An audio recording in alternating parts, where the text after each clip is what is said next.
Alors écoutez, cet après-midi, on est là pour parler de mathématiques. Je vais vous dire, j'étais un peu surpris parce que j'aime pas trop quand on m'impose le titre de mes conférences.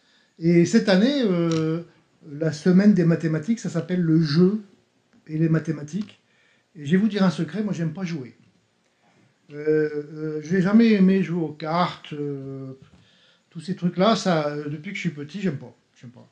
Alors j'ai cherché un sujet qui quand même touche un peu au jeu, un peu aux mathématiques, enfin beaucoup aux mathématiques, et puis j'espère qu'il sera un peu amusant, puis aussi peut-être, je l'espère aussi, qu'il vous fera un petit peu, qu'il nous fera réfléchir un peu.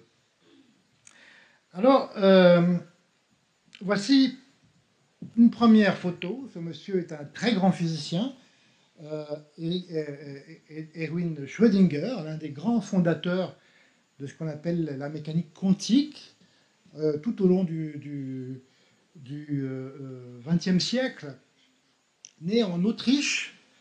Et quand la Seconde Guerre mondiale est arrivée, il a quitté l'Autriche pour s'enfuir en Irlande. Et vous devez savoir que cette période pour la physique est très importante puisque c'est l'époque où on commence à fabriquer une bombe atomique, par exemple. Et les physiciens se sont beaucoup posé de questions sur leur rôle dans la société. Est-ce qu'ils ont bien fait de faire une bombe atomique à Hiroshima? Et beaucoup de physiciens ont été un peu dégoûtés ou en tout cas perturbés par ce moment de leur vie. Et beaucoup d'entre eux se sont tournés vers la biologie. La biologie moderne, en grande partie, dans une bonne partie, a été fondée par des physiciens qui se sont posés des questions sur leur utilité dans la société et dans la vie en général. Et ce livre, qui date de 1944, Qu'est-ce que la vie, est l'un des premiers livres où un théoricien, un physicien, réfléchit comme un physicien et presque comme un mathématicien à ça veut dire quoi la vie? C'est quoi quelque chose de vivant? Vous devez savoir que pendant des siècles, on a pensé que la physique et la biologie traitaient de choses différentes.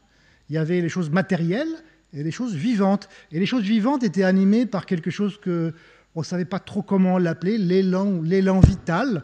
On pensait que dans le vivant, il y avait quelque chose de caractéristique de la vie. Et c'est à peu près vers cette époque qu'on a pris conscience, qu'on a décidé que la vie n'est que de la chimie, que la vie n'est que des atomes qui s'organisent d'une certaine manière et qu'il ne faut pas chercher dans la vie autre chose que la chimie. Mais il n'empêche que la question qu'est-ce que c'est que quelque chose de vivant et la question que s'est posée Schrödinger en 1944, à l'époque, il n'y avait pas d'ADN. Hein. Enfin, on connaissait l'ADN, mais on ne connaissait pas sa structure géométrique, on ne connaissait pas sa structure en forme de double hélice, on ne connaissait presque rien sur le fonctionnement de l'ADN, rien du tout, à vrai dire. Et Schrödinger, encore une fois, comme un physicien, comme un mathématicien, comme un penseur, il essaye de se dire, mais qu'est-ce que c'est que la vie? Et ce qui lui fait penser le plus au vivant, c'est un cristal. Un cristal, après tout, c'est quelque chose qui se reproduit, c'est quelque chose qui se développe. Mais un cristal, c'est pas vivant. Et alors, dans ce livre, Schrödinger a l'idée géniale de ce qu'on appelle un cristal apériodique, c'est-à-dire un cristal sur lequel seraient notées des informations. C'est absolument incroyable, en 1944, bien avant la compréhension de l'ADN, Schrödinger avait l'intuition que la vie, c'était de l'information. Mais ce livre, vous pouvez le lire encore aujourd'hui, il est assez passionnant, même s'il est complètement démodé. Tout ce qu'on y trouve dedans est faux, mais c'est passionnant de voir comment un physicien réfléchit à un phénomène aussi important que la vie. Quelques années plus tard, vous avez cet homme qui est un grand mathématicien, un physicien, un ingénieur, qui s'appelle comment? Est-ce que vous avez déjà vu ce portrait quelque part? C'est l'un des plus grands mathématiciens du XXe siècle. C'est von Neumann. Von Neumann était un... Oui, je crois que j'aime pas trop employer le mot génie, j'aime pas ce mot d'habitude, mais en l'occurrence, von Neumann était un génie qui était doué pour tout. Et en particulier, il a contribué de manière fondamentale à la bombe atomique. C'est l'un de ceux qui ont travaillé de manière la plus fondamentale sur ce qu'on appelait le projet Manhattan, qui a finalisé la bombe atomique, qui a fait des centaines de milliers de morts à Hiroshima et Nagasaki en 1945. Et lui aussi s'est posé la question, qu'est-ce que la vie? Est-ce qu'on peut créer une vie artificielle? Qu'est-ce qu'un être vivant? Et lui, il a l'idée qu'un être vivant, au minimum, c'est quelque chose qui est capable de se reproduire à l'identique. C'est une des caractéristiques du vivant, c'est la capacité de se reproduire. Alors il réfléchit à la question, est-ce que je peux inventer une machine qui se reproduirait elle-même? Alors évidemment, quand on y pense, il y a des tas de machines qui produisent des machines. Si vous allez dans une usine de fabrication d'automobiles, eh ben, vous avez une chaîne de production qui produit des voitures. Mais bien sûr, les voitures sont moins complexes que la machine qui les produit. Et la question que se pose von Neumann, c'est existe-t-il une machine suffisamment complexe pour se reproduire elle-même, comme ce que font les êtres vivants? Il réfléchit à la question et il invente, par ce qu'on appelle une expérience de pensée, il invente une machine qui se reproduit elle-même. Sauf que sa machine est d'une complexité incroyable et c'est impossible de la faire en pratique. Je crois qu'elle utilise plus que 200 000 objets, enfin c'est un truc complètement délirant. Mais pour lui, il est satisfait puisqu'il a inventé, comme un mathématicien, un objet abstrait, une vie artificielle imaginaire. Alors ça, c'était complètement artificiel, et un autre mathématicien, qui lui aussi a collaboré pour la bombe atomique, qui s'appelait Ulam, a simplifié l'idée de von Neumann et a inventé ce qu'on appelle un automate cellulaire, qui était censé reproduire l'idée de von Neumann dans sa version la plus simple. Et je vais vous montrer ce qu'il a fait tout à l'heure. C'était encore très très compliqué, jusque les années 1970, vous avez le héros de notre journée, M. Conway. M. Conway est un mathématicien qui est encore vivant, je vais encore parler avec lui il y a moins d'un an, qui s'est intéressé à énormément de choses. Alors nous sommes en 1970. En 1970, il n'y a que des ordinateurs extrêmement primitifs, on peut presque rien faire avec. L'un de ceux qui ont inventé les ordinateurs, c'est von Neumann, justement. Vous voyez, là, il est face à une espèce d'écran circulaire, avec des formes un peu bizarres. Vous allez voir ce que c'est que ces formes bizarres. Et Conway essaye d'inventer une version simplifiée de la version simplifiée de Ulam, de la version de von Neumann, de quelque chose qu'on pourrait qualifier peut-être de vivant, mais qui serait complètement artificiel. Encore une fois, je vous rappelle, le but, c'est que quelque chose de vivant doit être quelque chose qui doit être capable de se reproduire, et quelque chose qui doit être capable de contenir de l'information. Hein, nous avons de l'information, aujourd'hui on le sait, l'ADN n'est après tout qu'une suite de bases qui contiennent l'information qui nous décrit chacun d'entre nous. Alors monsieur Conway, que vous voyez là, invente un jeu. Alors ce jeu, c'est pas vraiment un jeu comme on joue aux cartes ou qu'on joue à deux ou n'importe quoi. C'est un jeu où il suffit de mettre une position initiale et puis après on peut se reposer et on peut regarder ce que l'ordinateur fait. Sauf qu'à l'époque, il n'y avait pas vraiment d'ordinateur et le jeu que je vais vous décrire, qui a été inventé par Conway, ce jeu, en fait, au départ, il est joué sur une table de Go avec des jetons. Alors voici ce que c'est.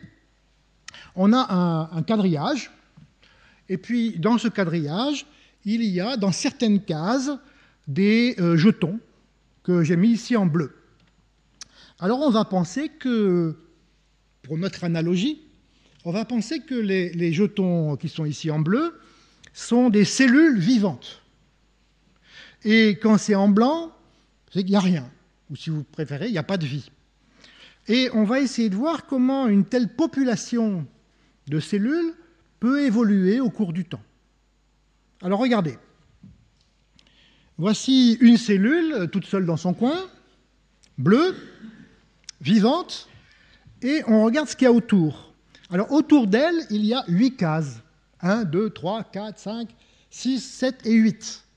C'est ce qu'on appelle aujourd'hui les voisins de von Neumann. Mais ce n'est pas grave, il y a 8 cases voisines. Maintenant, si vous prenez plein de jetons sur mon damier, sur mon jeu de Go, vous voyez celle qui est en haut à droite, rose, a 0 voisin. 0 voisin est toute seule dans son coin. Celles que j'ai mis en bleu ont un voisin. Vous voyez, celle qui est en haut à gauche, numérotée 1, elle est juste voisine de celle qui est en dessous, 2. Et puis la bleue, tout à gauche, j'ai mis 2 parce qu'elle a 2 voisins. Il y a le 1, il y a les deux verts, au-dessus et en dessous. Et puis il y a le 5 que j'ai indiqué là, qui a 5 voisins parmi les jetons qui sont sur le damier. Alors voici les règles du jeu de Conway. Les règles du jeu sont les suivantes. Si vous avez une cellule vivante, si elle n'a que 0 ou 1 voisin vivant, elle meurt. Parce qu'elle n'est pas entourée suffisamment, elle est toute seule. Si elle a 0 voisin, c'est qu'elle est toute seule dans son coin. Et si elle n'a qu'un seul voisin, ce n'est pas suffisant pour survivre. Si elle a 2 ou 3 vivants, 2 ou 3 voisins vivants, elle survit. Si elle a 4, 5, 6, 7 ou 8 voisins, elle meurt. Parce qu'elle a trop de voisins, il y a surpopulation, elle meurt. Donc là, on a les règles du jeu pour qu'une cellule vivante reste vivante ou meure. Et quant à la dernière ligne que vous avez là, dit qu'une cellule qui est vide, qui est morte, va devenir vivante, va naître, si et seulement si, je suis mathématicien, il faut quand même que je dise comme ça, si et seulement si, elle a 3 voisins. Alors on va regarder ce qui se passe. Sinon, elle reste vide. D'accord? Alors on va essayer d'appliquer ces règles du jeu. Voilà, vous avez ici le damier, avec, pour l'instant, il n'y a aucune cellule vivante, et puis je vais en mettre une vivante, toute seule dans son coin. Évidemment, ce qui se passe, c'est qu'elle est toute seule, donc si j'appuie sur ma touche espace, on va voir ce qui se passe la génération d'après, hop, elle est morte. C'est normal, elle est entourée par 0 cellule. Maintenant, si j'en mets 2, vous voyez que chacune des cellules vivantes est entourée par une, donc elles vont mourir toutes les 2. Maintenant, si j'en mets 3, vous voyez que les 2 qui sont à droite et à gauche ont un voisin, donc elles vont mourir. Celle qui est au milieu, elle a 2 voisins, donc elle va rester vivante. Celles qui sont juste au-dessus et en dessous, qui sont encore vides, ont 3 voisins, donc elles vont naître. Regardez ce qui se passe une seconde après. Vous voyez, la petite barre de 3 horizontale est devenue verticale. Et si je continue encore, j'ai ceci. Donc là, mon être vivant, qui n'est pas très drôle encore, il a 3 cellules, et ça va osciller horizontale, verticale, horizontale, verticale. Alors, qu'est-ce qui se passe si maintenant j'en mets une 4e? Vous pouvez deviner ce qui se passe? Bon, les 2 extrêmes vont mourir, les 2 du milieu vont survivre, et puis il y en a 2 au-dessus, 2 en dessous qui vont naître. Ouais. Ouais. Où est-ce que vous voyez qu'elle a plus que 3 cellules? Non, plus que 3 cellules voisines. Là, ici, par exemple, regardez mon petit crayon là. Cette cellule-là, elle a un voisin. Ah non, mais si on pose une question, il faut écouter la réponse. Donc, cette cellule qui est ici a un voisin. Elle va mourir. Celle-ci a 2 voisins. Elle va survivre. D'accord? Regardez. Hop. D'accord? C'est bon? C'est bon ou j'ai largué tout le monde? C'est bon? Et qu'est-ce qui se passe la seconde suivante?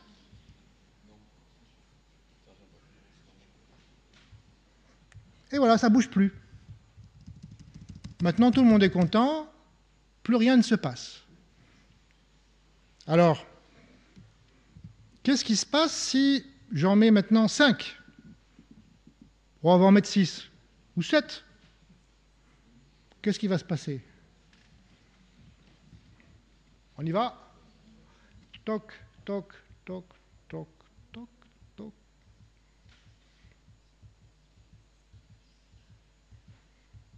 Et au bout d'un certain temps, ça ne bouge plus.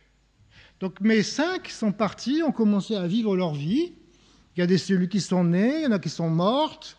Et puis au bout d'un certain temps, plus rien ne bouge. On est arrivé dans une position fixe. Alors essayez, je vais essayer ça. On essaye ? Ce qui est bien, c'est que grâce à mon ordinateur, je peux m'amuser, je peux tester, je peux faire des expériences. Imaginez Conway avec sa planche de Go et ses petits jetons. Pour faire ça, eh bien, il fallait un peu de temps, même s'il est assez doué.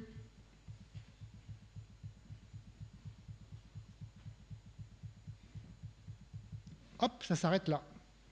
On a l'impression que chaque fois qu'on met une configuration, on a l'impression que la vie de Conway se développe et qu'après un certain temps, plus rien ne bouge. La position est devenue fixe, plus personne ne naît, plus personne ne meurt. On est arrivé dans une position stable. Alors on va essayer à nouveau peut-être. Si je prends, hop, ça.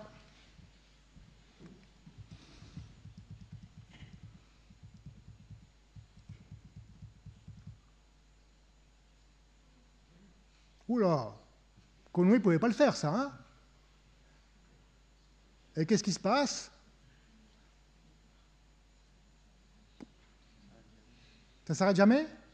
Ça s'arrête pas ? Qu'est-ce que vous en pensez ?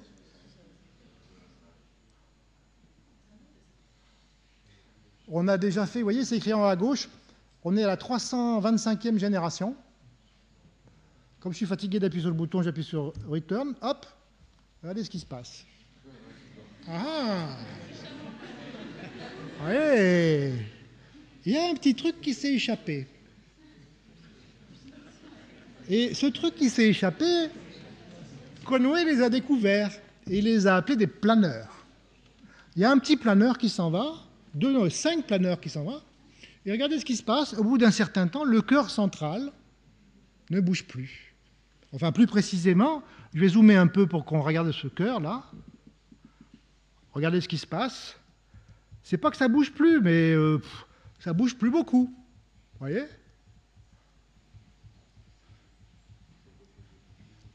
Alors, Conway s'est dit, est-ce que c'est toujours comme ça ? Est-ce qu'on peut savoir comment se comportent ces petites... Est-ce que c'est des êtres vivants ? J'en sais rien. Mais tout à l'heure, je vous montrerai que c'est des êtres vivants. Et on pourra discuter avec vous si ce que je vais vous montrer tout à l'heure, c'est vraiment des êtres vivants. Vous allez me dire, pour qu'il y ait du vivant, il faut qu'il y ait du sexe, peut-être. Eh bien, je vous montrerai à la fin qu'en effet, il y a des versions sexuées de tout ça, mais ne vous attendez pas à trop de choses. Hein. Je vais vous montrer tout à l'heure des choses... Regardez, à la fin, ça s'appelle comme ça. Le dernier s'appelle sexy, vous voyez, hein. Alors, donc, ce qu'a fait Conway, c'est qu'il a commencé à chercher des exemples. Comment ça se passe ? Il s'est amusé. Alors, il n'avait encore une fois pas d'ordinateur très efficace. Alors, il a commencé à trouver des tas de situations. Voici, par exemple, c'est des exemples de situations qui ne bougent pas. Alors, par exemple, je vais zoomer un peu. Regardez celle-ci, là.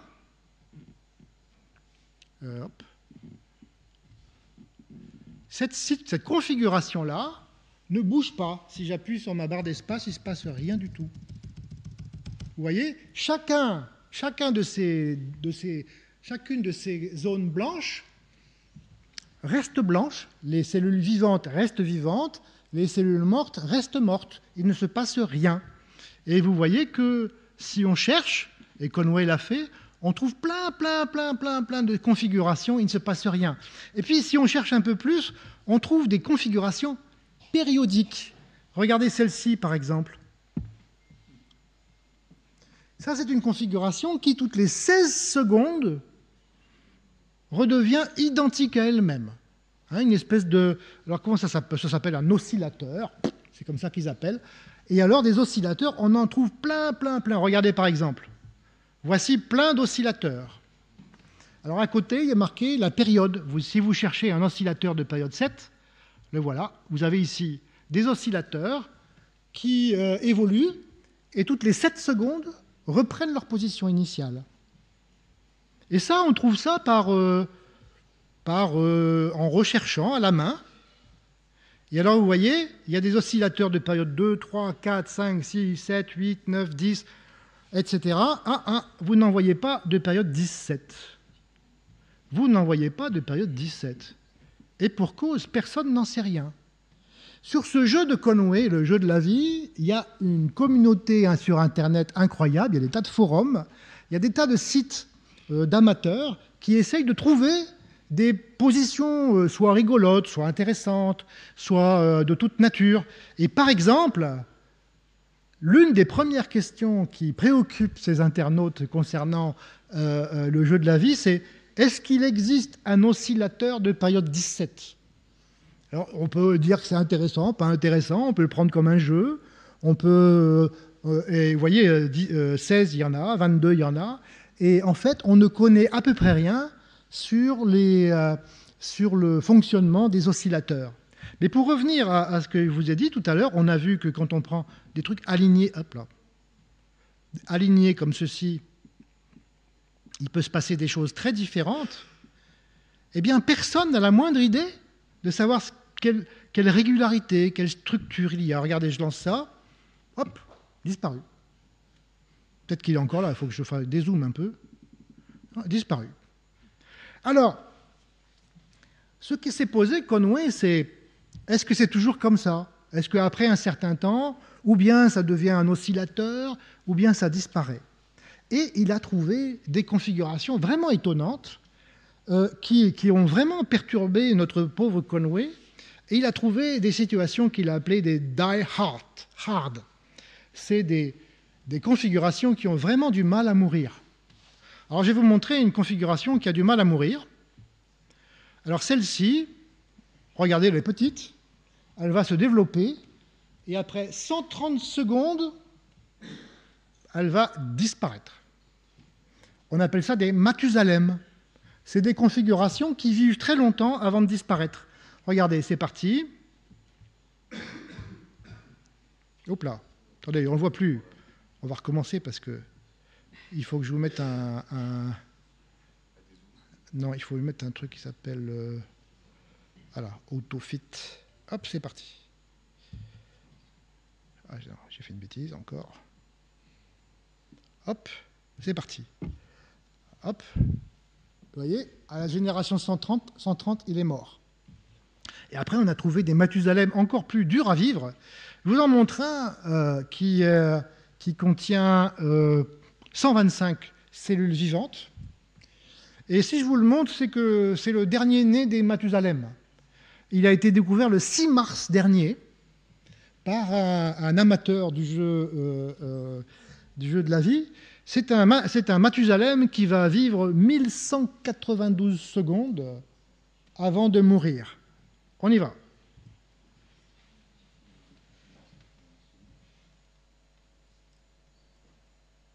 On en est à 450 là.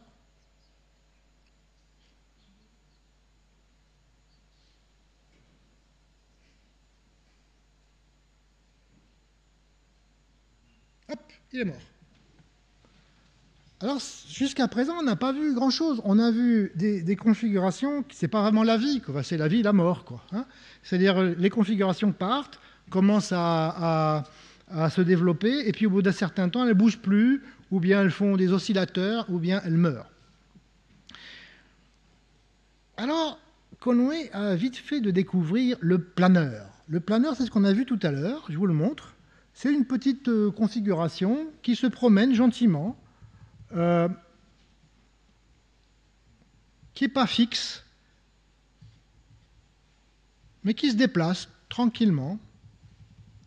un planeur. Et vous voyez, là, il y a 5 cellules, il y a toujours 5 cellules. C'est là que Conway a posé une question.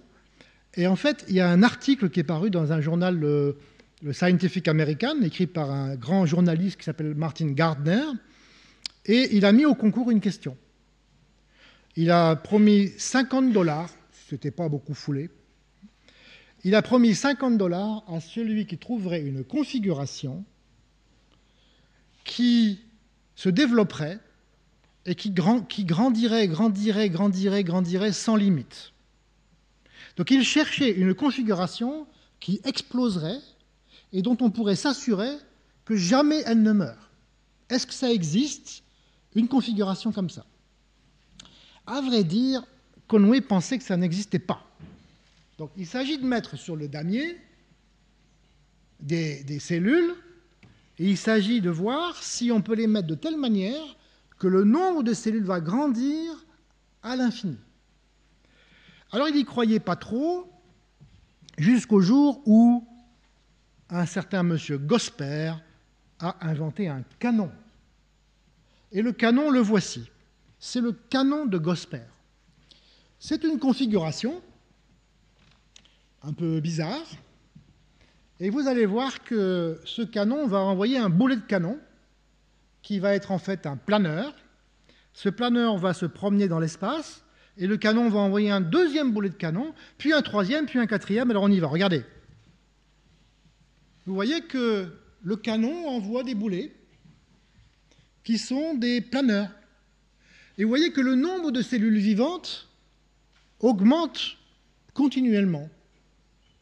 Et en quelque sorte, c'est une réponse à la question de Conway. Vous avez là une entité, entre guillemets, vivante. On n'a pas encore trouvé des trucs comme ça qui se reproduisent. Hein.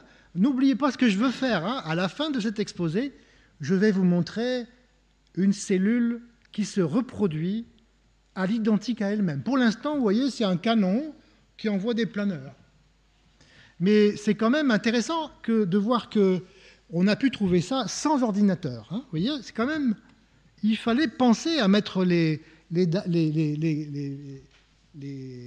cellules vivantes en bonne position pour comprendre ce qui se produit par la suite. Hein. Alors une fois que Gosper a trouvé ce canon, ils ont trouvé des tas d'autres canons. Je vous en montrer un autre. Il y a des canons de toutes sortes. Vous voyez, ça envoie des planeurs dans deux directions. Je vais vous en montrer un autre que j'aime trouve encore plus sympathique. Regardez celui-ci. Alors là, derrière lui, il laisse une traînée, des débris. Et ces débris envoient des petits planeurs dans les coins, vous voyez. Donc là, on a vraiment ce que les spécialistes de ce jeu appellent un vaisseau. Et c'est même un vaisseau, il y a plusieurs sortes de vaisseaux, je ne sais pas comment on traduit en français, ils appellent ça un puffer, c'est-à-dire un vaisseau qui laisse des traînées derrière lui. Hein. Vous voyez que là aussi, je ne sais pas comment, il y a dû y avoir beaucoup de tentatives pour trouver cette forme. Il faut vraiment comprendre comment tout ceci fonctionne. Alors les gens ont commencé à travailler, les ordinateurs se sont affinés. Encore une fois, il s'agit d'un mélange un peu de mathématiques, un peu d'informatique, presque pas de biologie, mais une espèce de réflexion sur ce que peut être une entité vivante et comment des règles élémentaires peuvent engendrer des phénomènes compliqués. Alors regardez, voici ce qu'on appelle un mangeur de planeurs. Vous avez en haut à gauche, vous avez 4 planeurs. Quand je vais cliquer, ils vont planer. Et puis en bas à droite, vous voyez ce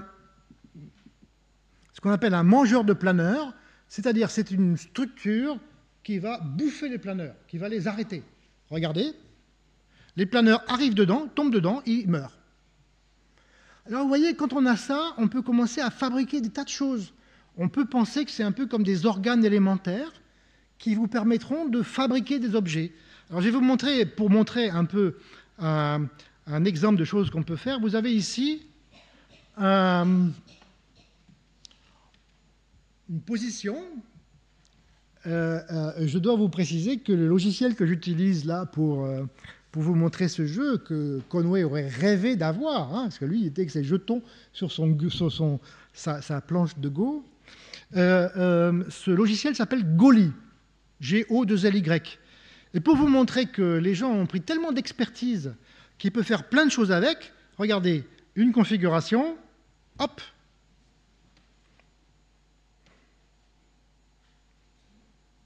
Qu'est-ce qui se passe? Qu'est-ce qui se passe? Il est en train de construire un truc à droite, là. Et regardez ce qu'il fait. Il est en train d'écrire son nom. Donc vous voyez, on arrive à une sophistication assez extrême. On est en train un tout petit peu de se rapprocher de l'ADN, hein, qui, lors de sa réplication, reproduit un signal. Hein, vous voyez, là, il y avait à droite une configuration qui... Je peux même accélérer, accélérer un peu la vitesse, là. Hop, faster, hop. Voilà. Et puis, à gauche, ils ont mis un truc un buffer de planeur qui l'élimine. Vous voyez ce qu'on peut faire, hein? Donc, on commence à se dire, mais peut-être que dans ce jeu de Conway, allez, je lâche le mot, il y a peut-être un peu d'intelligence. Hein, il y a peut-être un peu la capacité de coder à peu près n'importe quoi qu'on peut faire sur un ordinateur. Et en effet, Conway a démontré en 1900, j'ai oublié la date, 80, je crois. Je crois que c'est en 1980, Conway a démontré le théorème suivant. Tout ce qu'on peut faire sur un ordinateur, on peut le faire avec le jeu de la vie. En termes d'informaticiens d'aujourd'hui, le jeu de la vie est Turing complet. On peut faire n'importe quoi avec le jeu de la vie. Par exemple, je ne l'ai pas ici, mais je pourrais vous le montrer, une configuration qui lance des planeurs toutes les secondes, et puis une autre configuration qui vient tuer les planeurs, mais seulement si leur numéro d'ordre est un nombre premier.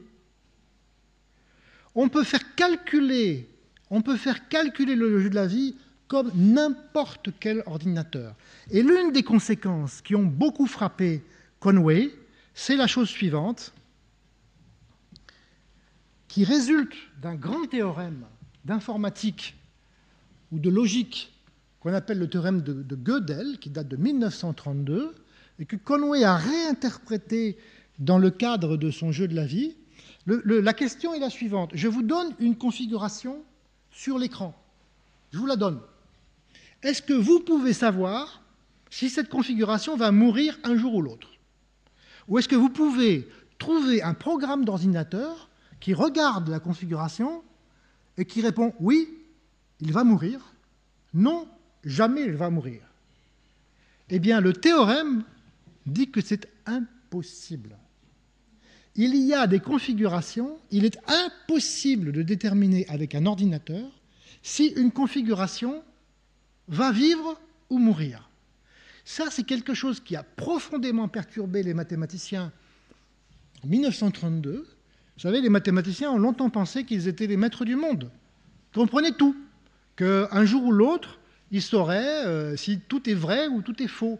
Et à partir de 1932, nous avons dû accepter la vérité que certains énoncés qui sont vrais ne peuvent pas être démontrés comme étant vrais. Le mathématicien est par essence incapable de distinguer le vrai du faux. Il y a fatalement des choses qui sont, comme on appelle, indécidables. Eh bien, cette indécidabilité se produit dans ce jeu. Il y a des configurations, on peut les montrer sur l'écran d'ordinateur. Personne ne pourra vous dire si, oui ou non, elles vont vivre ou mourir. Alors, on va continuer. Vous voyez, pendant ce temps-là, il continue à écrire son nom. C'est ce jeu de la vie de Conway, il a une puissance informatique égale ou égale à tous les ordinateurs qu'on peut imaginer. Alors je vais vous montrer quelques autres exemples. Celui-ci, j'aime bien. Hop là. Celui-ci, il montre que la vie peut croître très vite. Hein, c'est ce qu'on appelle... Il y a eu une grande question pendant très longtemps pour savoir si ça existait. Et maintenant, je vais arriver à ceci. Voilà. Alors ça, c'est pas vraiment le jeu de la vie, mais c'est presque le jeu de la vie. Le jeu de la vie, je vous l'ai dit, il y a des cellules qui sont vivantes et d'autres qui sont mortes. Et puis, j'ai donné des règles du jeu qui permettent de passer d'une étape à l'étape suivante. Ici, c'est juste un tout petit peu plus compliqué. Au lieu d'avoir 2 états blancs ou noirs, il y a 8 états en 8 couleurs différentes. Vous avez 0, vous avez ici tout en haut, il est marqué 0, 1 jusqu'à 7, et vous avez donc 8 couleurs différentes. Et il y a des règles du jeu. Les règles du jeu sont exactement comme celles du jeu de la vie, mais elles sont un peu plus compliquées. Je ne vais pas vous les expliquer parce que ça n'a pas d'intérêt, mais c'est des règles du jeu très simples. Et alors vous voyez là, vous avez quelque chose qui ressemble à une cellule biologique qui est entourée par une membrane en rouge, et dedans, à l'intérieur de la cellule, il y a un filament, une suite de cases qui sont de couleurs variées. Vous voyez, il y a bleu foncé, bleu clair, noir, jaune, etc. Et ce filament, c'est l'ADN.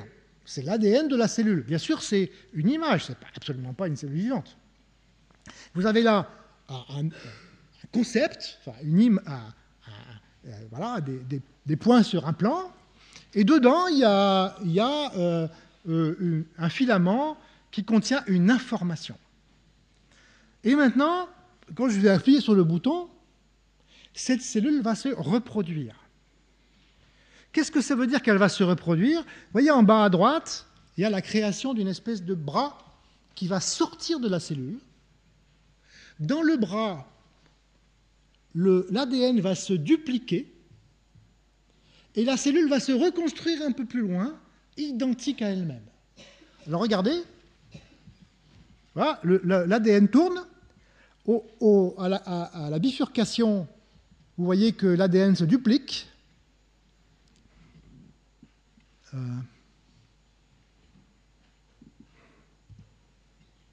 Hop, c'est parti.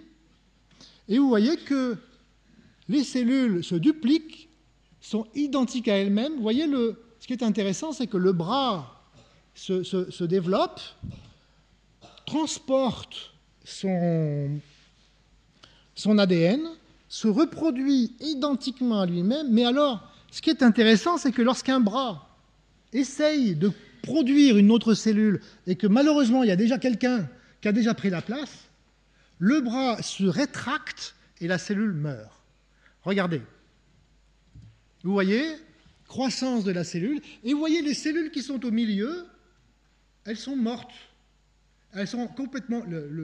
L'ADN du milieu est devenu complètement bleu, elles ne bougent plus. C'est seulement les cellules sur la périphérie qui se déplacent. Si vous voulez, on va faire un petit zoom pour voir à quoi ça ressemble. Vous voyez que les cellules centrales sont mortes, et les cellules périphériques continuent à se développer et transmettent leur ADN. C'est un peu comme du corail, si vous voulez, où la vie est simplement superficielle. Est-ce que c'est vivant? Est-ce qu'on dirait, est-ce que vous pensez que ce que vous voyez là, c'est un être vivant? Non. Non. Non, je crois que ça serait un peu ridicule de dire que c'est vivant. Pourquoi en particulier c'est pas vivant? Parce que toutes les cellules que vous voyez sur le côté sont toutes identiques. Et heureusement que nous ne sommes pas tous identiques dans cette salle. Hein. Il y en a des grands, des petits, il y a des garçons, il y a des filles, il y a des jeunes, il y a des vieux. On n'est pas tous identiques. Et c'est une des caractéristiques de la vie, justement. La vie, c'est que précisément, il doit y avoir croissance, il doit y avoir diversité et il doit y avoir évolution. Hein? Vous savez qu'on ne peut pas penser à la vie aujourd'hui autrement qu'à travers le phénomène de l'évolution, qui est central dans toute la biologie. Alors ça, c'était donc la première tentative. Alors j'ai oublié les dates. Ce que je vous ai montré là, c'est ce monsieur Langston qui a inventé ça en 1984. C'est la première fois qu'un automate cellulaire autorisait en quelque sorte une reproduction, mais une reproduction à l'identique. Et puis, le même monsieur Langston, en 1998, a amélioré son modèle en permettant la mort. Alors il a fait un système où les cellules qui se reproduisent peu à peu vieillissent, et puis à un bout d'un certain temps, elles disparaissent. Alors c'est ce qu'on appelle le SDSR, je ne sais plus ce que ça veut dire. Hop là, alors vous allez voir.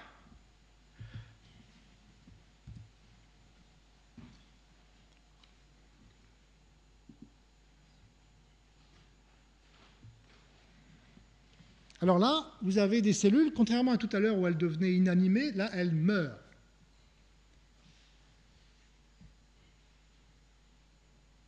Je vais faire plus vite. On va accélérer un peu le système.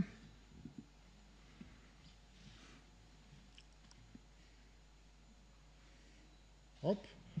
On va faire une petite pause et on va regarder.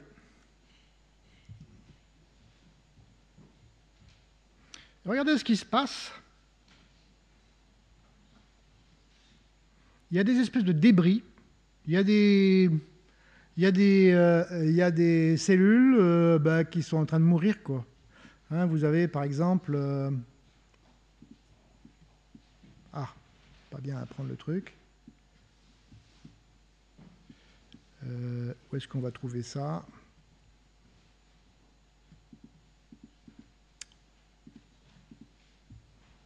Vous voyez ici, par exemple ici, là, il y a un truc, des espèces de débris. Je ne sais pas, c'est une espèce de reste squelettique d'une cellule qui est morte. Bon, est-ce que c'est vivant? Pas encore. Hein. On a affaire à des cellules qui se reproduisent, identiques à elles-mêmes, et qui meurent. On se rapproche un peu des caractéristiques de la vie. Mais ce qui manque, c'est l'évolution. Alors, en 1999, un monsieur dont j'ai oublié le nom a introduit l'évolution là-dedans. Et il a fait l'Evoloop. Alors l'Evoloop, c'est pareil. Vous avez une membrane qui entoure un filament d'ADN qui va évoluer, qui va produire le bras un petit peu comme je vous l'ai indiqué. Ça va être à peu près pareil, sauf que le bras qui sort vers l'extérieur, lorsqu'il rencontre une autre cellule, tout à l'heure, je vous ai dit, s'il n'a pas la place de faire un petit, eh bien, il se rétracte. Mais là, s'il n'a pas la place de faire un petit, il essaie quand même de faire un petit, plus petit, là où il y a de la place. Et du coup, les petits de la cellule initiale n'auront pas tous la même dimension et n'auront pas tous le même ADN, parce qu'il y a de l'ADN qui va se perdre et d'autres qui va se reconstituer. Alors, on y va. Regardez, hop, c'est parti. Au début, ça se passe comme avant. Là, il y a toute la place qu'il faut, donc la cellule se reproduit à l'identique. Je vais même faire aller un peu plus vite. Là, c'est tout pareil. Et puis, vous allez voir qu'au bout d'un certain temps, à cause des collisions, en quelque sorte, entre les cellules, il y en a plusieurs sortes qui vont apparaître, un peu comme ce qui se passe dans la vraie vie. Hein, lorsque les cellules animales ou vivantes, en tout cas, évoluent, hop, on va essayer de regarder, zoomons, regardez, vous voyez, il y en a qui sont petits, il y en a qui sont grands. Et alors, on peut se demander qu'est-ce qui va se passer? Est-ce qu'il va y avoir une compétition entre les espèces? Qui va gagner le jeu? Qui va être le plus fort? Qui se reproduit le plus rapidement? Qui est le plus adapté à son environnement? Et là, on n'a pas de théorème mathématique, mais on peut faire des statistiques.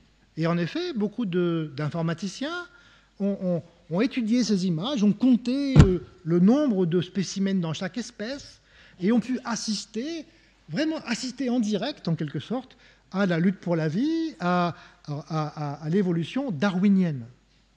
Mais là, il s'agit d'une évolution qui ne plaît pas aux biologistes. Pourquoi? Parce que l'évolution en biologie, ce n'est pas la réaction au milieu ambiant. L'évolution en biologie, c'est le hasard qui modifie parfois l'ADN et qui produit de nouvelles formes. Donc on a besoin aussi d'inventer des systèmes où les ADN puissent se recombiner pour fabriquer de nouvelles combinaisons qui peut-être vont fabriquer de nouveaux êtres vivants. Et c'est là, je vous l'ai promis tout à l'heure, et maintenant je vais vous le montrer, ce qui s'appelle le sexy loop. C'est maintenant la même chose, sauf que les cellules vont se reproduire sexuellement. Donc vous avez une cellule, un peu pareille que tout à l'heure. Cette cellule, elle va se reproduire un peu pareil que tout à l'heure, mais lorsque un bras avance à l'intérieur, eh bien, il y a pénétration et il y a mélange du matériel génétique.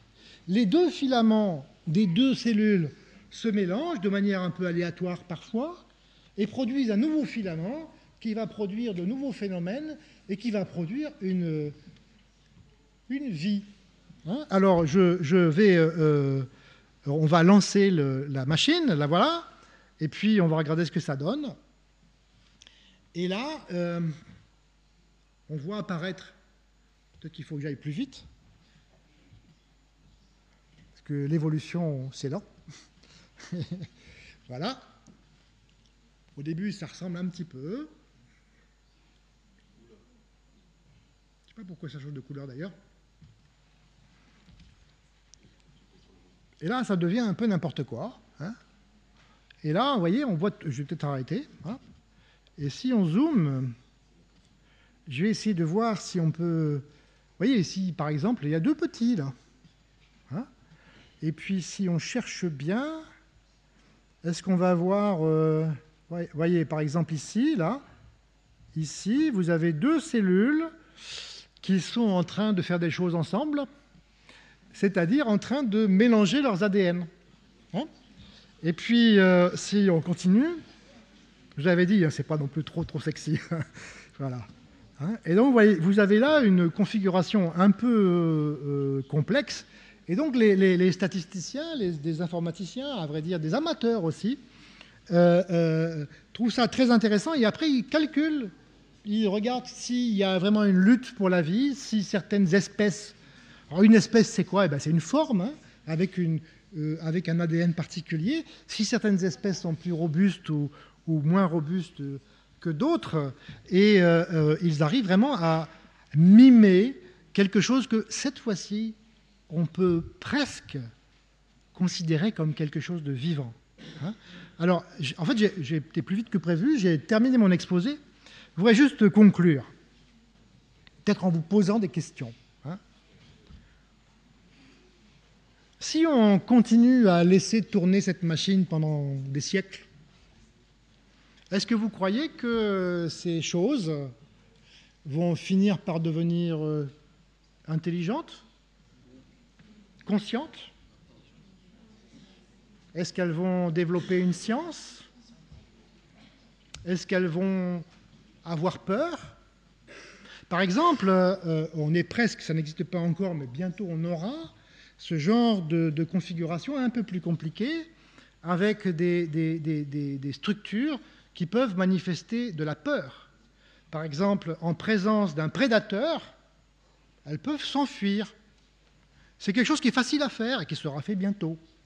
Donc bientôt, on aura ce genre... Là, je conviens volontiers avec vous que tout ça est d'une grande simplicité, sans aucun doute exagéré, mais en tout cas, ça nous laisse entendre qu'on peut probablement, dans un temps relativement modeste, obtenir ce genre de système qui manifeste à peu près tout ce qu'on peut appeler de vivant. Et ensuite, est-ce que ces vivants auront une conscience, une intelligence? Eh bien, je vais m'arrêter là, mais j'aimerais bien savoir ce que vous en pensez. Voilà, merci beaucoup.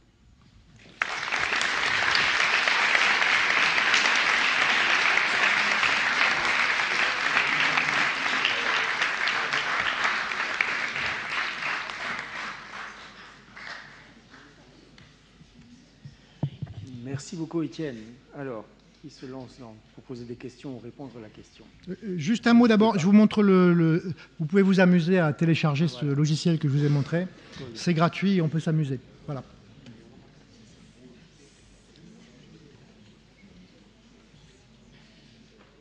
Vous pouvez poser d'autres questions aussi, hein, n'hésitez pas. Une question? Il y a une question? Ah, non, mais parce que c'est allumé, parce que votre micro est allumé, c'est pour ça que...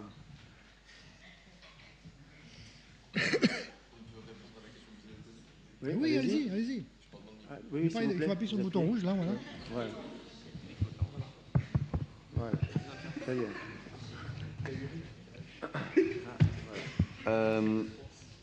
Pour la conscience de ces... On appelle ça comment? Des cellules, même si ça n'en est pas? On va dire un animal. D'accord. Pour la conscience de ces animaux, je pense pas que ce serait possible. Il n'y a pas de véritable information qui passe comme dans nos cellules. Ah si, l'information dans nos cellules est codée par l'ADN, et là, il y a vraiment transmission de l'information en question. Mais l'information, c'est rouge, bleu, rouge. Je veux dire, c'est pas des acides aminés. Les acides aminés, il y en a combien? 22, c'est ça? 22? 20? Il y a 20 acides aminés, et là, je peux vous faire un truc avec 20 couleurs. Hein. Et vous en pensez quoi? Vous pensez que ça... Moi, j'aimerais savoir ce que vous en pensez. Ça pourrait faire de la conscience. Voilà. Non. Ce que je veux dire, c'est que ce que je vous ai montré quand même dans ces cellules virtuelles avec... Fermez-la. Non, mais ce que je vous ai montré, c'est... Dans le principe, c'est exactement comme l'ADN. Hein. On a 20 acides aminés. Là, j'en ai mis 4, mais... Enfin, on aurait pu en mettre 20 sans problème. Hein. Exactement. Hein. D'ailleurs, tout à l'heure, on a vu... je crois que c'était une... Je ne sais plus comment ça s'appelait, mais vous nous avez dit que c'était pas possible de dire qu'une des... Oui. Comment on appelle ça? Qu'un animal. Non, pas l'animal. Configuration. Une configuration. Merci beaucoup. Qu'une configuration, on ne pouvait pas dire qu'une configuration allait mourir. Pourtant, on a vu que c'était possible. Pourquoi? Par exemple, il y en a qui meurent. Donc juste, on peut regarder voilà, qu'elle meurt et... Donc, il existe des configurations qui meurent. Oui. Il existe des configurations qui vivent à l'infini. On a vu les canons. Mais il y a encore d'autres configurations qui ne sont ni celles qui meurent tout de suite, ni celles qui envoient des configurations pour lesquelles aucun ordinateur ne peut décider si elles vont survivre à l'infini ou pas. Hein? C'est surprenant. Hein? Si vous êtes surpris, soyez rassurés. Tous les mathématiciens ont été surpris quand ils ont appris ça. On peut le dire comme ça. Je vais essayer de le dire un peu autrement. Sortons un peu du monde du jeu de la vie, etc. Qu'est-ce que c'est qu'un raisonnement mathématique? Un raisonnement mathématique, c'est prendre un certain nombre de vérités qu'on considère comme déjà établies et d'utiliser un certain nombre de règles, de la logique, et ces règles nous conduisent à d'autres vérités. C'est comme ça que ça marche. Quand on raisonne, on part d'une hypothèse, et cette hypothèse qu'on sait déjà vraie pour une certaine raison, et on a des règles qu'on a apprises à l'école, ou des règles de logique, qui nous permettent d'inférer d'autres vérités. C'est comme ça que ça marche. Et puis on a une autre vérité, et on recommence.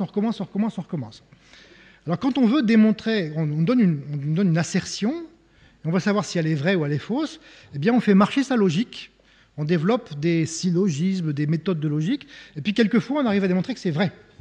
Là, on est content, on a démontré un théorème. Quelquefois, on arrive à démontrer que c'est faux. On a démontré que c'est faux. Eh bien, le théorème de ce monsieur Gödel, de 1932, dit qu'il existe des assertions qui sont vraies, mais dont on ne pourra jamais démontrer qu'elles sont vraies, et on ne pourra jamais démontrer qu'elles sont fausses. Elles sont inaccessibles à l'entendement humain. Notre cerveau, notre méthode de fonctionnement de la logique, n'est pas capable d'accéder à toutes les vérités. Pourtant, c'est ce qu'on a fait on l'a créé avec notre logique. Si c'est créé avec notre logique, on ne pourrait pas y répondre avec notre logique. Je donne une analogie que je trouve relativement, peut-être un peu simpliste. Quand vous avez quelqu'un se présente devant un tribunal et on veut savoir s'il est coupable ou innocent. Le juge dispose d'un certain nombre de méthodes. Il a son, je sais pas, son code civil ou son code pénal ou je ne sais quoi. Et puis, il a un certain nombre de témoins qui viennent dire des choses. Et il développe sa logique juridique. Et avec sa logique juridique, il arrive qu'il puisse démontrer que la personne qu'il a face à lui est coupable. Il arrive aussi qu'il puisse démontrer que la personne qu'il a devant lui est innocente. Mais il y a de nombreux cas de figure, je ne sais pas, on appelle ça un non-lieu, je crois, où le juge n'a pas les moyens techniques de décider que c'est vrai ou que c'est faux. Alors là, il dit « je ne sais pas ». Eh bien, en mathématiques, en philosophie, dans notre façon de penser le monde, nous devons accepter ce genre de choses. Il y a des énoncés qui sont vrais et qui me sont pourtant inaccessibles avec mes méthodes de raisonnement logique, qui sont ceux de l'espèce humaine. Hein?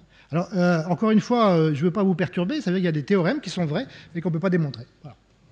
Alors, je comprends que ça soit perturbant, et encore une fois, tout le monde a été perturbé par ça en 1932.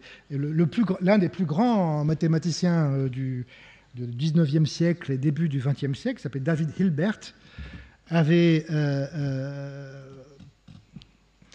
fait une grande déclaration, je ne vais pas vous le faire, c'est en allemand, et qui se concluait par « Nous devons savoir, nous saurons ».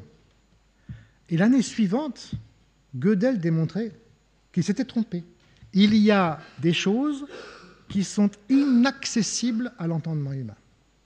De la même manière qu'il existe des configurations dans le jeu de la vie pour lesquelles aucun ordinateur ne pourra dire si un jour ou l'autre ils vont mourir. Perturbe, hein? Compliqué. Si vous avez une question, d'autres questions, oui, allez-y. Oui. Bon, du coup.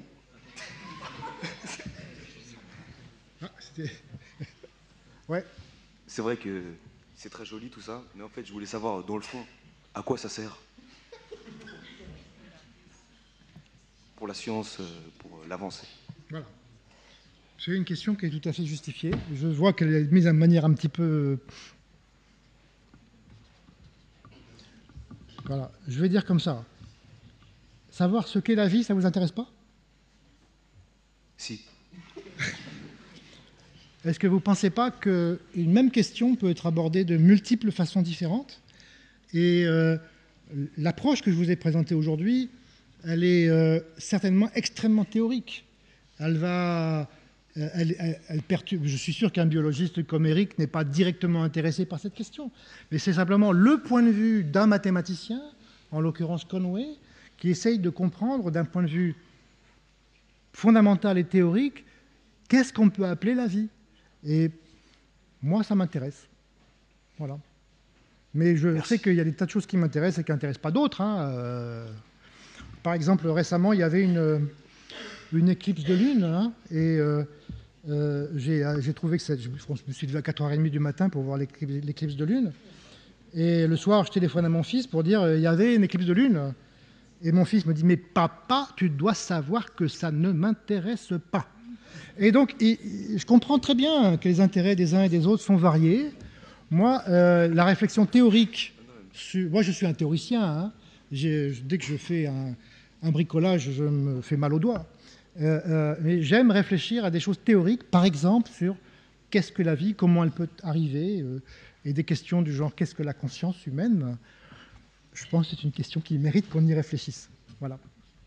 Il y avait une question là, dans le fond, oui, allez-y. Oui.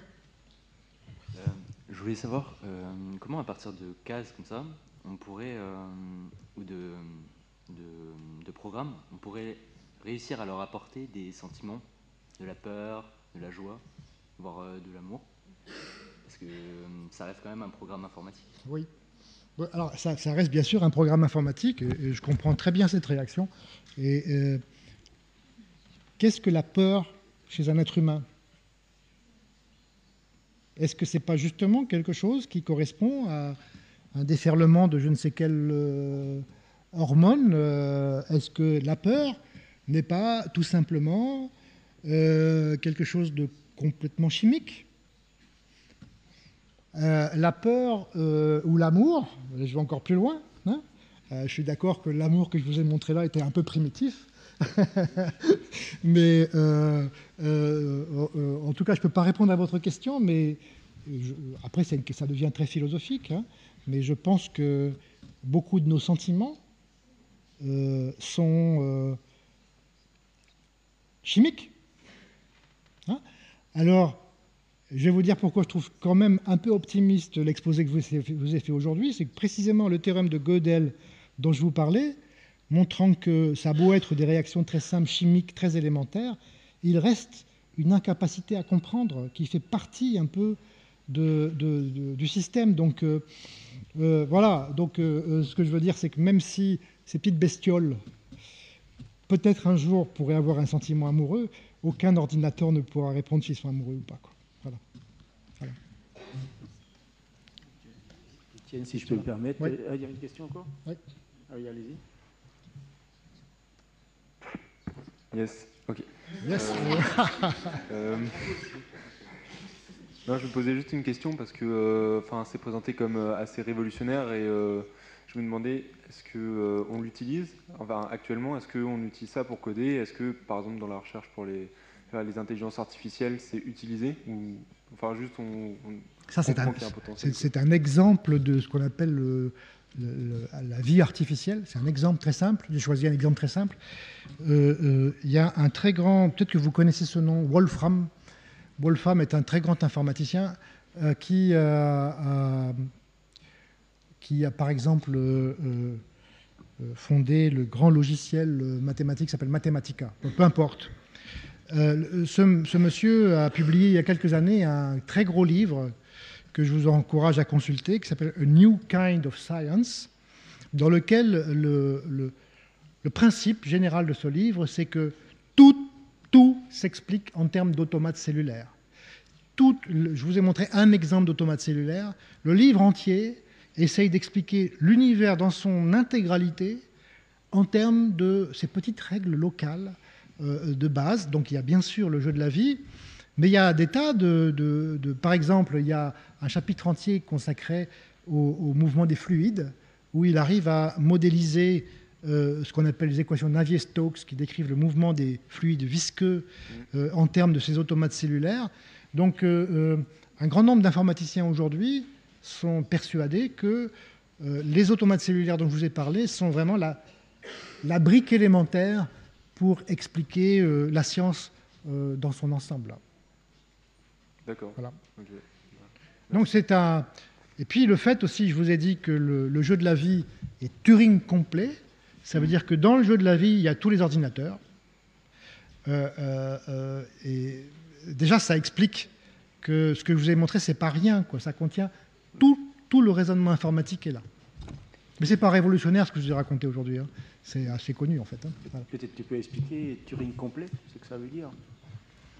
Voilà. C'est déjà Turing. Je sais voilà. Pas si donc, M. Turing était un logicien, mathématicien, qui lui aussi a été très fortement marqué par la guerre, puisque pendant la Seconde Guerre mondiale, il a été employé pour décrypter les codes secrets allemands. Et puis, il a, on peut dire, fondé, ou l'un des fondateurs principaux de l'informatique. L'une de ses conceptions principales a été d'inventer une machine complètement virtuelle, qu'on appelle une machine de Turing, qui est complètement abstraite. C'est-à-dire, on peut la fabriquer.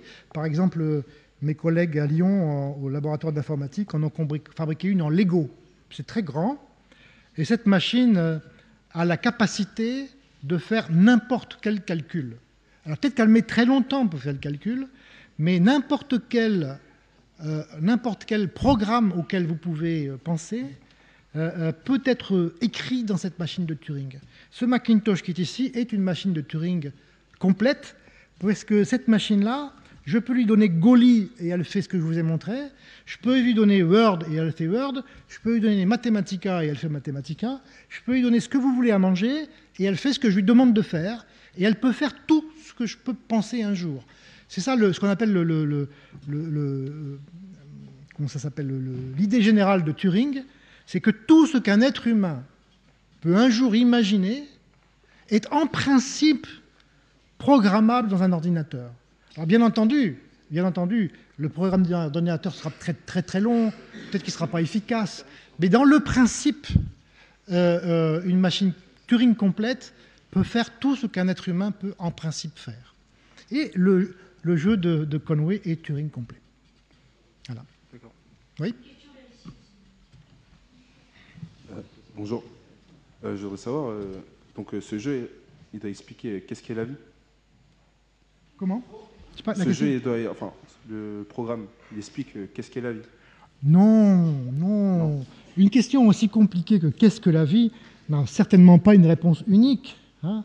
Une question s'est posée depuis très très très longtemps. Je vous ai dit, Schrödinger a écrit ce livre « Qu'est-ce que la vie ?» en 1944. Et puis, ce que je vous ai raconté, c'est l'une des tentatives pour expliquer ce qu'est la vie, mais bien entendu, évidemment que les biologistes ont beaucoup plus à dire que les mathématiciens, et puis les philosophes ont des choses à dire, et les sociologues ont des choses à dire. C'est une question tellement complexe que, rassurez-vous, on n'aura pas la solution demain, et c'est pas moi qui vous la donnerai. Hein. Du coup, le programme, il sert à quoi? Voilà. Alors, je peux répondre à cette question de plein de manières différentes. La première, c'est, est-ce que vous faites que des choses qui servent à quelque chose dans votre vie? Principalement. Ah ouais? Bah ouais. Tout.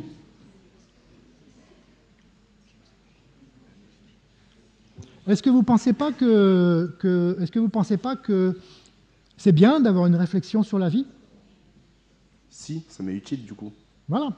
Alors, voilà. Donc, quand vous m'avez demandé à quoi ça sert, je pense que je comprends un peu mieux la vie avec ce petit jeu, mais je ne le comprends pas complètement. Ouais, je me rends compte que je n'ai pas répondu à votre question, mais cette question, à quoi ça sert, on me la pose tout le temps. Et je vais vous raconter une anecdote tant qu'à faire, parce que un jour j'étais dans une classe de 5e. Et je voulais parler de code secret, de cryptologie, code secret. Et puis ça utilise des nombres premiers. Et puis un jour, donc j'explique, évidemment ça n'intéressait personne dans la classe. Tout le monde dormait, tout ça. Et je fais la remarque un peu stupide que j'ai appris que certaines grandes banques américaines donnent des prix, parfois très importants, pour ceux qui trouveront des nombres premiers très très grands. Si vous trouvez un nombre premier qui a plus que 10 000 chiffres ou 100 000 chiffres, j'ai oublié, on vous donne $10 000 ou 100 000 $.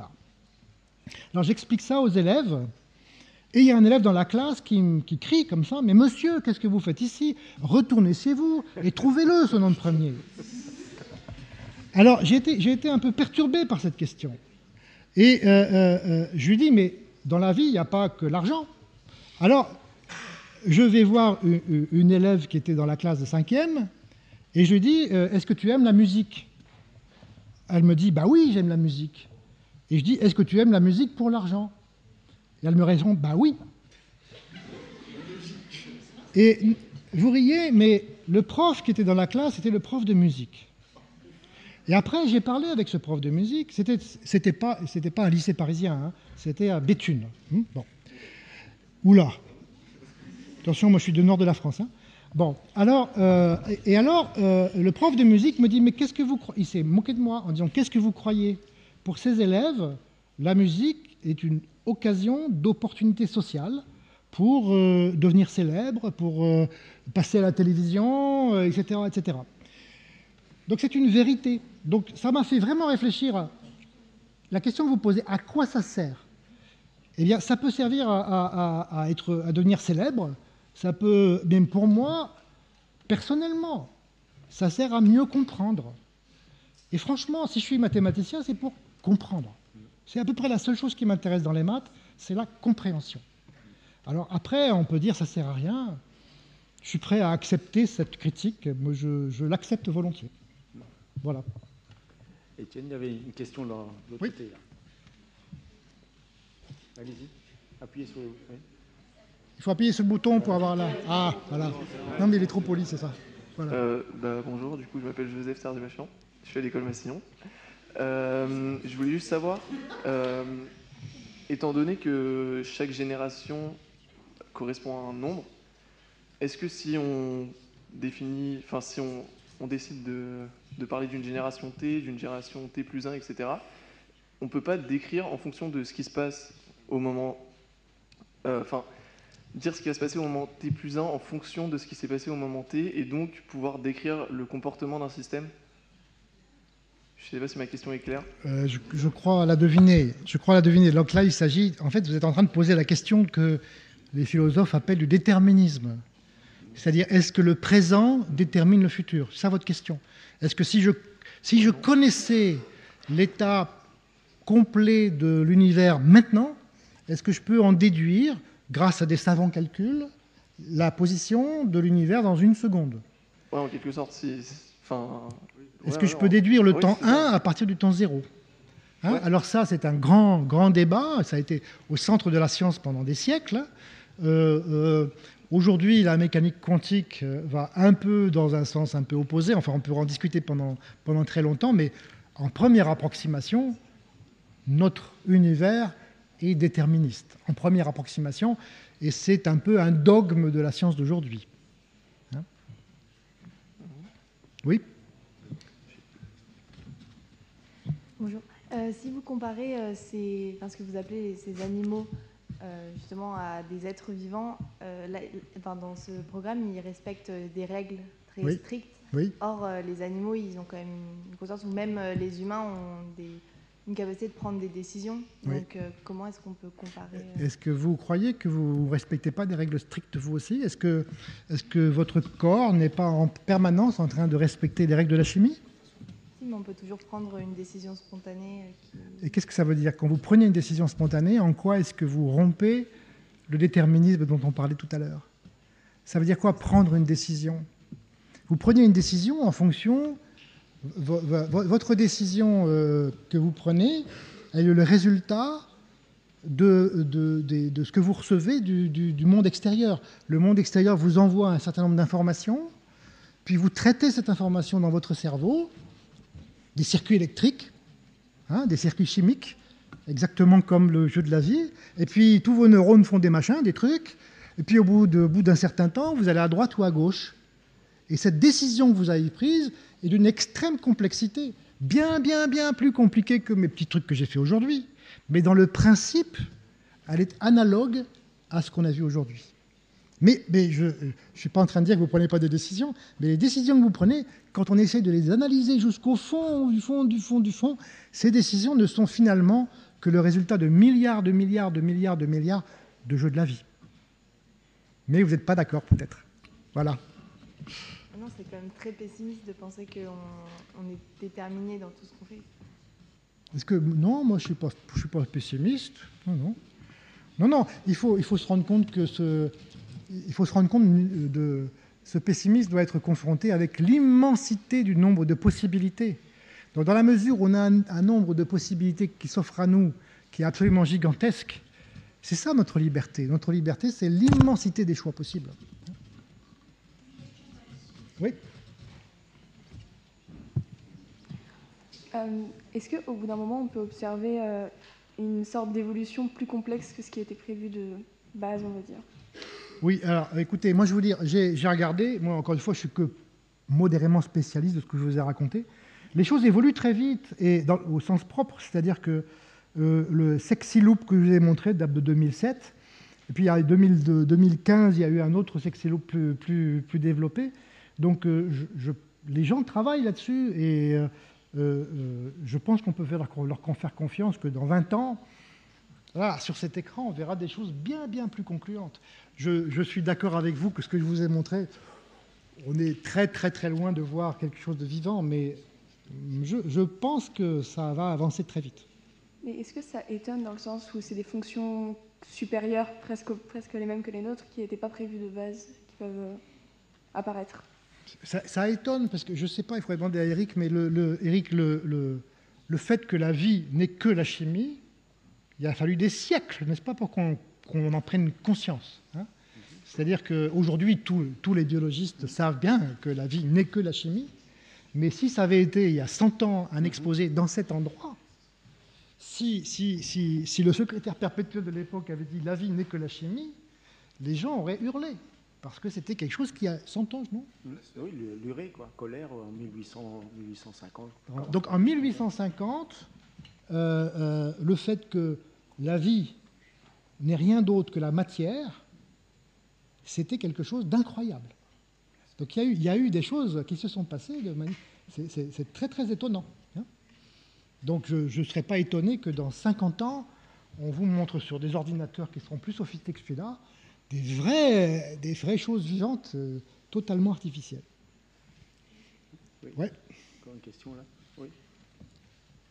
Vous avez parlé tout à l'heure d'une machine qui pouvait faire n'importe quoi, tout ce dont on pouvait penser. Mais si on peut penser à une machine qui fait des choses dont on ne peut pas penser, est-ce que ça serait possible ou pas?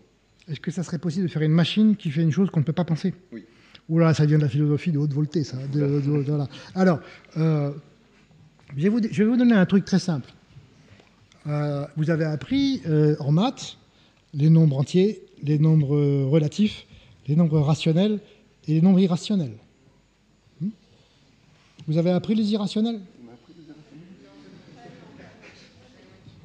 Bon. Oui, bien sûr. Bien sûr. Bon. Eh bien, vous savez peut-être que depuis le 19e siècle, alors je vais vous le dire comme ça, il y a plus de nombres irrationnels que de nombres entiers. Or, c'est infini, non? C'est infini, mais c'est un infini plus grand. D'accord. À la fin du 19e siècle, on a pris conscience que il y a toutes sortes d'infinis. Il y a des petits infinis, comme les entiers, et il y a des infinis plus gros, comme les nombres irrationnels. Alors, donc, quelque chose qui ne finit pas, peut-être plus petit que quelque chose qui ne finit pas non plus? Tout à fait, tout à fait. Donc ça a été une grande aventure de toute la fin du 19e siècle et tout le 20e siècle, une espèce de classification des infinis. Il y a des infinis petits, des infinis plus gros, il y a des infinis très gros, tout est compliqué. Eh bien, ce que je voulais vous dire, c'est que un ordinateur travaille avec un programme, et quand on écrit un programme sur une feuille de papier ou dans un ordinateur, ce programme, on l'écrit avec un nombre fini de lignes, avec un nombre fini de symboles. Donc tous les programmes qu'on peut imaginer un jour, on peut en principe en faire une liste. La première, le deuxième, troisième, etc., jusqu'à l'infini.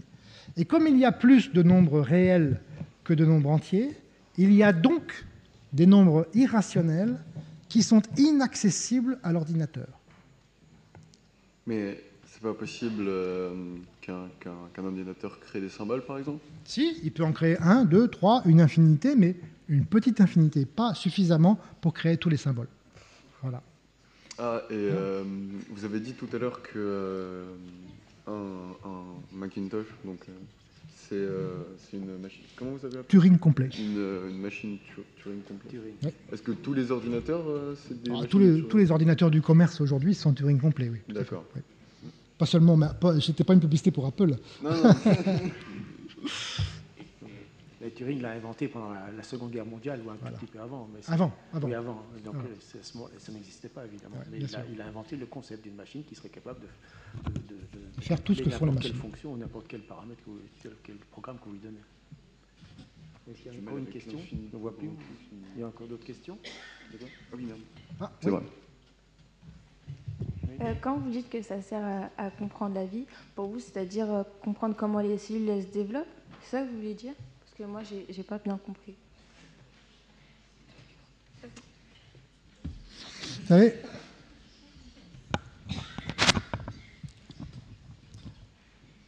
je vais essayer de répondre de manière honnête.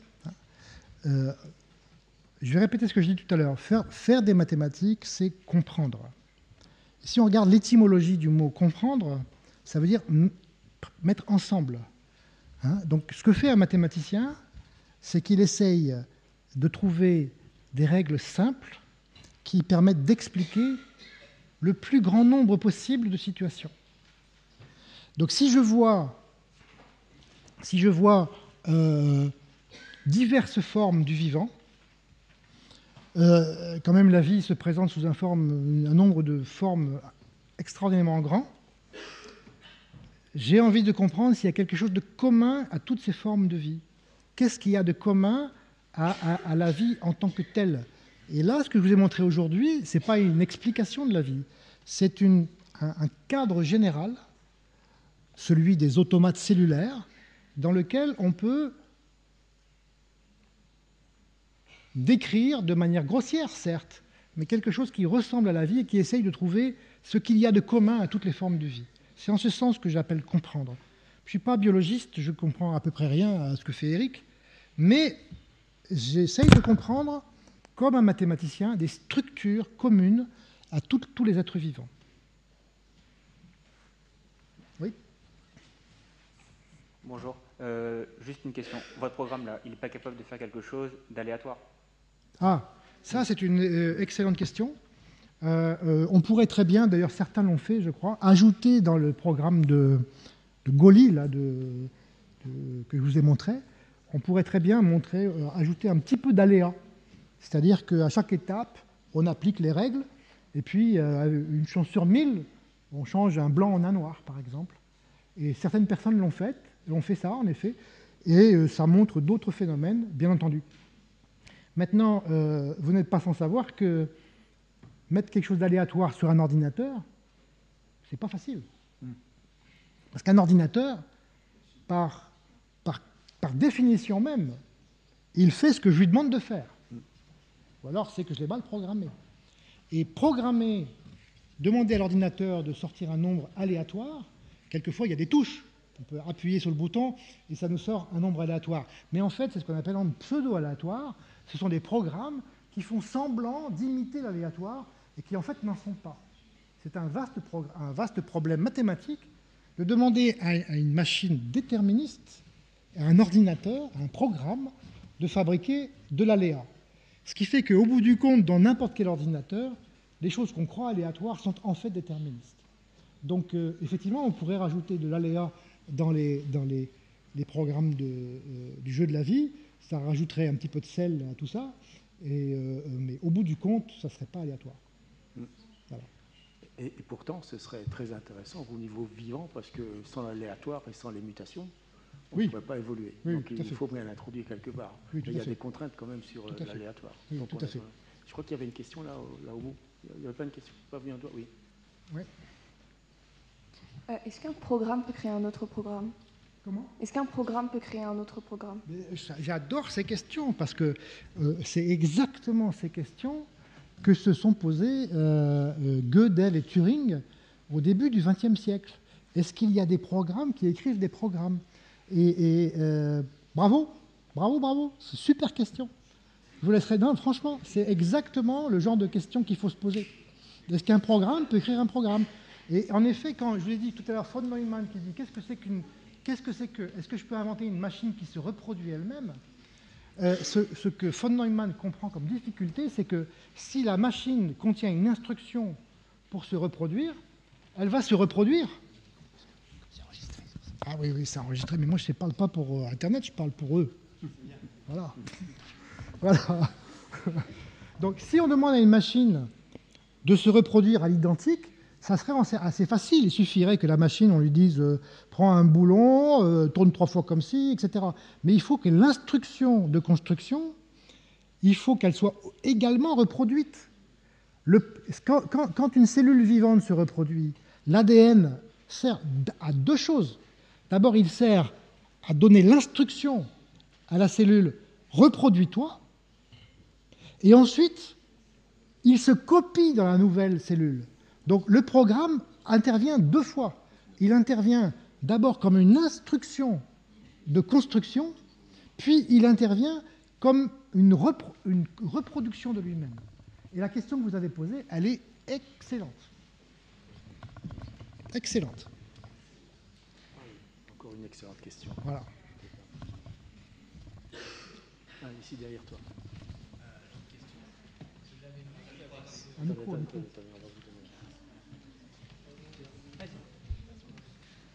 J'avais vu qu'avec le jeu de la vie, on avait des modèles où le jeu de la vie jouait lui-même au jeu de la vie. Ouais, c'est la même question. Mais est-ce qu'ils ont pensé à trouver un moyen le jeu de la vie qui trouve lui-même des schémas des jeux de la vie? Par exemple, il y a ce problème du 17 qu'on n'a pas. Ouais. Est-ce que, comme il peut jouer au jeu de la vie, est-ce qu'il peut tester et trouver le 17? Est-ce que voilà. Enfin, je sais pas. Donc, voilà, ça devient de plus en plus philosophique ces questions. Je me réjouis de ça.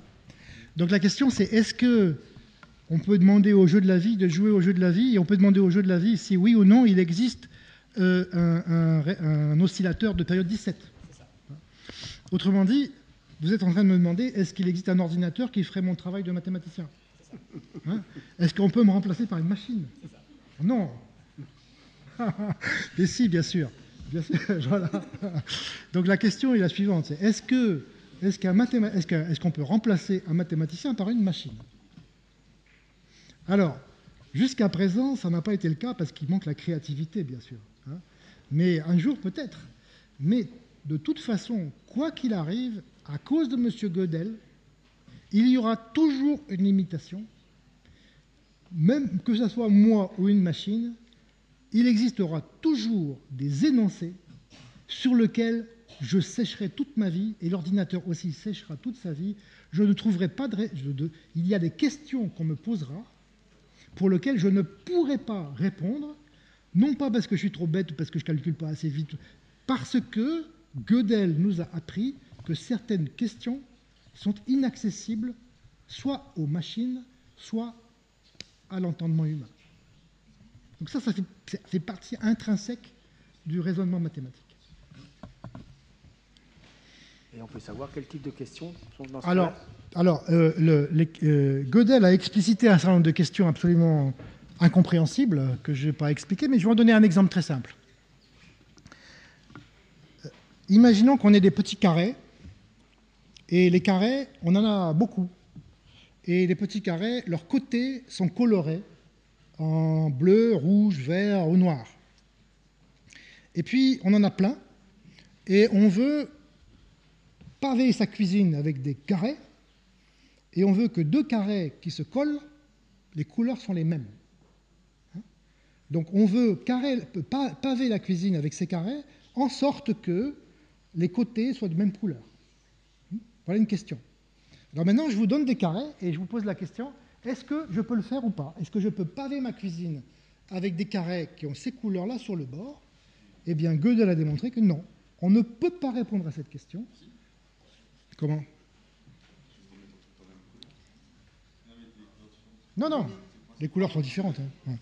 Et donc, Gödel a démontré que ce problème, bien sûr, il s'agit d'une cuisine de taille infinie, parce que si c'était une cuisine qui fait 10 mètres sur 10 mètres, il suffit d'essayer toutes les combinaisons possibles et on verra si ça marche. Et là, je suis en train de vous parler d'une cuisine infinie. Eh bien, Gödel démontre que ce problème précis de mettre des pavés l'un à côté de l'autre en respectant des règles, et vous comprenez que je ne suis pas très loin de la règle du jeu de la vie, c'est des choses qui sont locales. Hein. Eh bien, Gödel a démontré que, à vrai dire, ce n'est pas Gödel, c'est un ami de Gödel, ben, c'est pas grave, que ce problème précis n'est pas résoluble, il est indécidable. On ne peut pas en décider. Donc c'est assez concret, quoi. Oui, merci. Oui, c'était un bon exemple, je crois. Allez-y, question. Ça suscite des questions. Vous avez dit que vos animaux, dans le futur, ils pourraient ressentir de la peur. Et ce serait la simulation d'une vie, d'un être vivant. Est-ce que ce serait entendable... J'ai pas dit, j'ai posé la question. Hein. Ah, bon. Et disons que ce soit le cas. Est-ce que ce serait entendable de le laisser avoir des émotions? Comme par exemple la peur, il faut bien quelque chose qui déclencherait une peur, et puis c'est un peu comme de la torture finalement. On pourrait penser que la peur serait déclenchée par l'arrivée d'un prédateur. On peut très bien imaginer de changer un peu les règles du jeu de la vie pour que une cellule, voyant dans sa proximité immédiate une autre cellule qui va probablement la zigouiller, du genre bouffeur de planeur, là, le planeur qui voit arriver ce truc que je vous ai montré qui tue les planeurs, on pourrait très bien imaginer qu'une règle ajoutée au jeu de la vie fasse que celui qui voit arriver le prédateur, eh ben, il s'enfuit. Et ça serait de la peur. C'est ça la peur, non? Qu'est-ce que c'est d'autre la peur? La peur, c'est quand quelqu'un arrive pour me faire mal, je me tire. Mais en vrai, vu que c'est des formes de vie, c'est un peu cruel. Comment? Enfin, si c'est des simulations de formes de vie, c'est un peu cruel. Enfin, cruel? Oui. Même si c'est pas vraiment des formes de vie, mais disons que ce serait avec des vrais animaux, on ferait pas ça, non? Vous savez, non, là, j'essaye de parler comme un scientifique. Oui, j'ai pas envie de transformer cette discussion en une discussion trop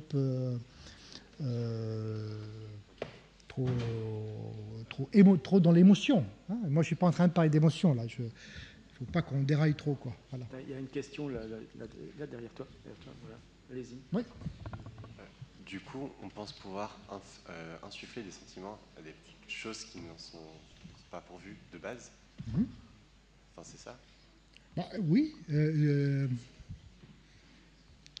Là, encore une fois, il faut qu'on fasse attention aux mots qu'on utilise. Hein. Ça veut dire quoi, sentiment? Par exemple, comme vous l'avez dit tout à l'heure, la colère, la peur, etc. Voilà. On pense, par exemple, plus tard qu'un ordinateur pourrait avoir des sentiments comme ça. Bah, écoutez, pour moi, la peur, c'est la réaction de mon corps face à des situations qui sont en agression contre moi. Je ne peux pas trouver d'autre définition de ce que c'est que la peur. La peur, c'est la chimie de mon corps humain qui réagit à des situations externes dangereuses. Et ça, c'est quelque chose qui en principe, qu'on peut mettre sur un ordinateur. Là-bas. Il y a une question. Essayez de vous rapprocher d'un microphone, comme ça tout le monde pourra entendre, parce que c'est... Voilà. Est-ce que ce serait possible, fondamentalement, qu'on puisse créer un programme qui agit de lui-même, qu'on lui donne pas, sans qu'on lui donne d'instructions, par exemple? Un programme qui quoi? Qui puisse agir de lui-même. Alors qui crée sans qu'on lui donne d'instructions. Ah, mais c'est encore la même excellente question. C'est est-ce qu'un programme peut écrire un programme? Oui, mais... C'est exactement ça. Hein? En ce moment, tous les journaux, tous les médias vous parlent d'intelligence artificielle. Eh bien, c'est exactement ce qui se passe. Hein? On a des programmes qui créent des programmes. Hein? Tout à fait. Voilà, je crois que le temps de questions est terminé. Donc merci à tous et à toutes qui ont posé des questions. Et merci à Étienne aussi pour sa présentation et ses réponses à tout le monde. Merci beaucoup.